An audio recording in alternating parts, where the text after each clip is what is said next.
আসসালামু আলাইকুম শিক্ষার্থীরা, সবাইকে সহজে পড়া শিখিতে সাদর আমন্ত্রণ। আজকে আমরা নবম দশম শ্রেণীর বাংলা প্রথম পত্র বই থেকে মোহাম্মদ ওয়াজেদ আলী রচিত মানুষ মুহাম্মদ সাল্লাল্লাহু আলাইহি ওয়াসাল্লাম রচনাটি পাঠ্য বইয়ে যে বহুনির্বাচনী ও সৃজনশীল প্রশ্ন দেয়া আছে তার উত্তর আলোচনা করব। বহুনির্বাচনী মূল পাঠ্য বইয়ের এক, সত্য প্রতিষ্ঠার ক্ষেত্রে হজরত মুহাম্মদ সাল্লাল্লাহু আলাইহি ওয়াসাল্লাম কাদের কাছে উপহাসিত হয়েছিলেন? এর সঠিক উত্তর হবে পৌত্তলিকদের।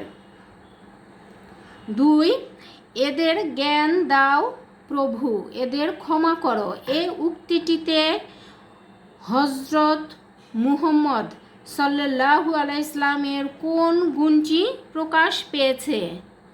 মহানুভবতা। 3 নম্বর প্রশ্ন, আমি রাজা নই, সম্রাট নই, মানুষের প্রভু নই, আমি এমনই এক নারীর সন্তান, সাধারণ শুষ্ক মাংসই ছিল যাহার নিত্যকার আহার্য। এ বক্তব্যে হজরত মুহাম্মদ সাল্লাল্লাহু আলাইহি ইসলামের চরিত্রের ফুটে ওঠা দিকটি হলো নিরহংকার, বিচক্ষণতা, সত্যনিষ্ঠা। এখানে কিন্তু বিচক্ষণতারও কিছু নাই, সত্যনিষ্ঠারও কিছু নাই, এখানে হবে নিরহংকার। সঠিক উত্তর দেখি কোথায় আছে, এই যে কয়ে আছে নিরহংকার।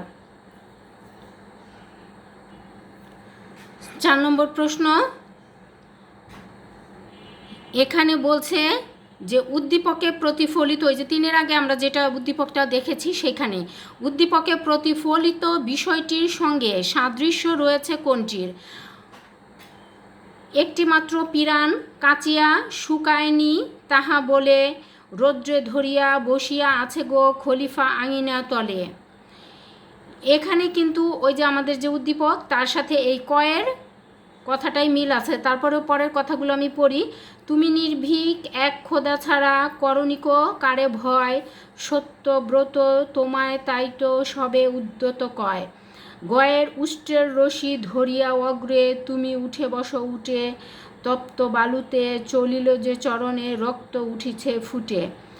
বায়াতুল মাল হইতে লইয়া ঘৃত আটা নিজ হাতে, বলিলে এসব চাপাইয়া দাও আমার পিঠের পরে। এখানে ওই যে বলছে যে আমি রাজা নই, সম্রাট নই, মানুষের প্রভু নই, বলছে যে এক সাধারণ নারীর সন্তান, তার সাথে এই কয়ের উত্তরই কিন্তু সঠিক উত্তর মিলে, অন্যগুলো কিন্তু মিলে না। এবার আমরা তোমাদের অনুরোধে পাঠ্য বইয়ের সৃজনশীল প্রশ্নের উত্তর নিয়ে আলোচনা করব। প্রথমেই উদ্দীপকটি পড়ে নিচ্ছি। হজরত নূহ আলাইহি ওয়াসাল্লাম ধর্ম ও ন্যায়ের পথে চলার জন্য সকলের প্রতি আহ্বান জানান। এতে মাত্র 40 জন মানুষ সাড়া দেন, বাকিরা সবাই তার বিরোধিতা শুরু করে, নানা অত্যাচারে তাকে অতিষ্ঠ করে তোলে। এ অত্যাচারের মাত্রা সহানুতীত হলে তিনি এক পর্যায়ে অত্যাচারীর বিরুদ্ধে আল্লাহর কাছে ফরিয়াদ জানান। আল্লাহর হুকুমে তখন এমন বন্যা হয় যে ওই 40 জন বাদে সকল অত্যাচারী ধ্বংস হয়ে যায়। এটা হচ্ছে আমাদের উদ্দীপক, নূহ আলাইহিস সালাম সম্বন্ধে বলা হয়েছে এখানে। এর আলোকে আমরা সৃজনশীল প্রশ্নের উত্তর আলোচনা করব। দেখি কি প্রশ্ন রয়েছে। কয়ের প্রশ্ন, হজরত মুহাম্মদ সাল্লাল্লাহু আলাইহি ইসলাম কোন বংশে জন্মগ্রহণ করেন? হজরত মুহাম্মদ সাল্লাল্লাহু আলাইহি ইসলাম মক্কার শ্রেষ্ঠ কুরাইশ বংশে জন্মগ্রহণ করেন।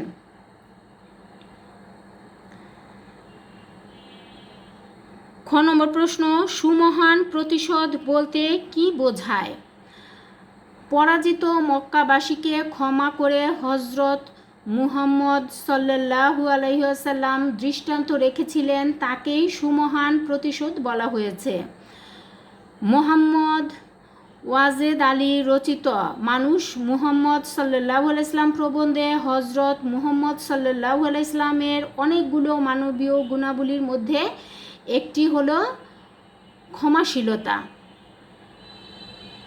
সম্পূর্ণ রচনা জুড়েই, প্রবন্ধ জুড়েই মহানবীর মহানুভবতা এবং মানবীয় গুণাবলীর প্রকাশ পেয়েছে। মক্কাবাসী কর্তৃক তিনি অনেক অত্যাচার ভোগ করেন, কিন্তু মক্কা বিজয়ের পর তিনি তাদের ক্ষমা করে দেন এক বাক্যে। তিনি বলেন, তোমাদের প্রতি আমার কোনো ক্ষোভ নেই। হে মক্কাবাসীরা, তাকে ক্ষমা করো। যে মক্কাবাসীরা তাকে ক্ষমা করেনি, তিনি তাদের ক্ষমা করে যে প্রতিশোধ নিয়েছেন তাকে বলা হয় সুমহান প্রতিশোধ। মূলত মানুষ মুহাম্মদ সাল্লাল্লাহু আলাইহি সাল্লাম রচনায় পরাজিত মক্কাবাসীকে ক্ষমা করে হজরত মুহাম্মদ সাল্লাল্লাহু আলাইহি সাল্লামের যে দৃষ্টান্ত রেখেছিলেন তাকেই বলা হয়েছে এখানে সুমহান প্রতিশোধ। গয়ের প্রশ্ন, হজরত নূহ আলাইহিস সালাম যে দিক দিয়ে হজরত মুহাম্মদ সাল্লাল্লাহু আলাইহি সাল্লাম থেকে ভিন্ন তা ব্যাখ্যা করো। আসলে তো ভিন্নতার শেষ নাই, তাই না? আমাদের মহানবী হজরত মুহাম্মদ সাল্লাল্লাহু আলাইহি সাল্লামের সাথে তো কারোই তুলনা হয় না। এবার আমরা প্রশ্নের আলোকে কী লিখব তা দেখি। সহনশীলতা ও ক্ষমাশীলতার দিক থেকে হজরত নূহ আলাইহি ওয়াসাল্লাম হজরত মুহাম্মদ সাল্লাল্লাহু আলাইহি সাল্লাম থেকে ভিন্ন। মোহাম্মদ ওয়াজেদ আলী রচিত মানুষ মুহাম্মদ সাল্লাল্লাহু আলাইহি সাল্লাম প্রবন্ধে বর্ণিত মহানবী সাল্লাল্লাহু আলাইহি সাল্লাম ছিলেন ক্ষমাশীলতার মূর্ত প্রতীক। তিনি মক্কাবাসীর শত অত্যাচারে নির্যাতনেও তাদের অভিশাপ দেননি। তায়েফে সত্য প্রচার করতে গিয়ে শত্রুর আঘাতে রক্তাক্ত হয়েও তাদের ক্ষমা করে দিয়েছেন। শত অত্যাচার সহ্য করে মহানবী সাল্লাল্লাহু আলাইহি সাল্লাম সহনশীলতার অনুপম দৃষ্টান্ত স্থাপন করেছেন। তিনি কোনো অবস্থাতেই সহনশীলতা ও ক্ষমাশীলতার গুণকে পরিহার করেননি। উদ্দীপকে হজরত নূহ আলাইহিস সালামের কথা বলা হয়েছে। তিনি সত্য ন্যায়ের বার্তা নিয়ে মানুষের কাছে গেলে অনেকেই তাকে বিরোধিতা করে, তার উপর চালিয়েছে অত্যাচার নিপীড়ন। শত্রুর আক্রমণ হয়ে পড়লে নূহ আলাইহিস সালাম আল্লাহর কাছে ফরিয়াদ জানিয়েছেন। তার ফরিয়াদে সকল অত্যাচারী ধ্বংস হয়ে গিয়েছে। উদ্দীপকের নূহ আলাইহিস সালামের এই দিকটির বিপরীত চিত্র প্রকাশ পেয়েছে আলোচ্য প্রবন্ধের মহানবী হজরত মুহাম্মদ সাল্লাল্লাহু আলাইহি সাল্লামের মাঝে। তাই বলা যায়, সহনশীলতা ও ক্ষমাশীলতার প্রেক্ষিতে উদ্দীপকের নূহ আলাইহিস সালামের আলোচ্য প্রবন্ধের মহানবী সাল্লাল্লাহু আলাইহি সাল্লাম থেকে ভিন্ন। মূলত সহনশীলতা ক্ষমাশীলতার প্রশ্নে হজরত নূহ আলাইহিস সালাম হজরত মুহাম্মদ সাল্লাল্লাহু আলাইহি সাল্লাম থেকে ভিন্ন শুধু নয়, সারা জগতের মানুষই ভিন্ন। ঘয়ের প্রশ্ন, হজরত নূহ আলাইহি ওয়াসাল্লাম এর চরিত্রে কী ধরনের পরিবর্তন আনলে হজরত মুহাম্মদ সাল্লাল্লাহু আলাইহি সাল্লামের একটি বিশেষ গুণ তার মধ্যে ফুটে উঠত? তোমার উত্তরের পক্ষে যুক্তি দাও। কোন গুণটার কথা বলা হয়েছে যে গুণটা নূহ আলাইহিস সালামের চরিত্রের পরিবর্তন আনতে পারত? হজরত নূহ আলাইহিস সালাম অধিকতর ক্ষমাশীল ও সহনশীল হলে তার মাঝে হজরত মুহাম্মদ সাল্লাল্লাহু আলাইহি সাল্লামের চারিত্রিক গুণাবলীর এই ক্ষমাশীলতা ও সহনশীলতার গুণটি ফুটে উঠত। মোহাম্মদ ওয়াজেদ আলী রচিত মানুষ মুহাম্মদ সাল্লাল্লাহু আলাইহি সাল্লাম প্রবন্ধে মহানবী সাল্লাল্লাহু আলাইহি সাল্লামের চারিত্রিক বৈশিষ্ট্য তুলে ধরা হয়েছে নানাভাবে। ক্ষমা, ত্যাগ, ধৈর্য, প্রেম, দয়া প্রভৃতি মানবিক গুণাবলীর সমন্বয়ে তাঁর চরিত্র গঠিত হয়েছিল। তিনি অত্যাচারীর প্রস্তরঘাতে ক্ষতবিক্ষত হলেও কখনো কাউকে অভিশাপ দেননি। আর এসব গুণের কারণে তিনি সমগ্র মানবজাতির জন্য অনুকরণীয় ব্যক্তি হিসেবে বিবেচিত। হজরত মুহাম্মদ সাল্লাল্লাহু আলাইহি সাল্লাম এবং হজরত নূহ আলাইহিস সালাম উভয়ই কিন্তু নবী। উভয়ের সত্য প্রচার করতে গিয়ে নির্যাতিত হয়েছেন, কিন্তু নূহ আলাইহিস সালামের শেষ পর্যন্ত তার সহনশীলতা ও ক্ষমাশীলতাকে ধরে রাখতে পারেনি, ফলে অত্যাচারীর বিরুদ্ধে খোদার কাছে ফরিয়াদ জানিয়েছে। তার ফরিয়াদের প্রেক্ষিতেই আল্লাহ অত্যাচারীদের ধ্বংস করে দিয়েছেন। অপরদিকে হজরত মুহাম্মদ সাল্লাল্লাহু আলাইহি ওয়াসাল্লাম মক্কাবাসীদের পরাজিত করেও তাদের ক্ষমা করে দেন, তাদের প্রতি প্রতিশোধ নেননি। অন্যদিকে নূহ আলাইহিস সালাম অত্যাচার সহ্য করতে না পেরে তাদের আল্লাহর কাছে ফরিয়াদ করেন, অর্থাৎ তিনি তার সহনশক্তি ও ক্ষমা করার শক্তিকে শেষ পর্যন্ত ধরে রাখতে পারেননি, ত্যাগ করতে বাধ্য হয়েছেন।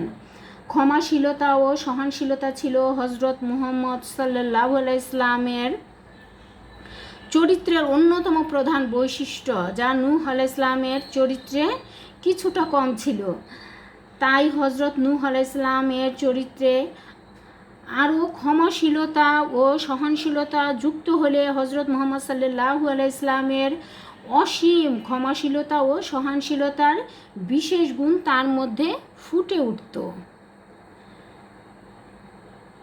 মূলত হজরত নূহ আলাইহি ওয়াসাল্লাম এর চরিত্রে অধিকতর ক্ষমাশীলতা ও সহনশীলতা যুক্ত হলে তার মাঝে হজরত মুহাম্মদ সাল্লাল্লাহু আলাইহি ওয়াসাল্লামের সহনশীলতা ও ক্ষমাশীলতার বৈশিষ্ট্য ফুটে উঠত। মূলত আমাদের শেষ নবী, আমাদের প্রিয় নবী হজরত মুহাম্মদ সাল্লাল্লাহু আলাইহি ওয়াসাল্লামের মধ্যে যে চারিত্রিক গুণাবলী ছিল তা পৃথিবীর কারো মাঝেই নেই। আর কি পরিপূর্ণ যে গুণাবলী সেটা পৃথিবীর কোনো মানুষের মধ্যেই আল্লাহ পাক দেননি, কারণ তিনি ছিলেন আল্লাহর প্রিয় বন্ধু, প্রিয় বান্দা, প্রিয় রাসূল। তার মাঝেই আমরা সকল গুণের সমাহার পাই, তার ব্যতীত অন্য কারো মাঝে আর সেই গুণের সমন্বয় দেখা যায় না। শেষ হলো আমার আজকের ক্লাস। ধন্যবাদ সবাইকে। সবাই সহজে পড়া শিখিকে সাবস্ক্রাইব করো, লাইক দিও, বন্ধুদের মাঝে শেয়ার করো। ধন্যবাদ সবাইকে। আসসালামু আলাইকুম।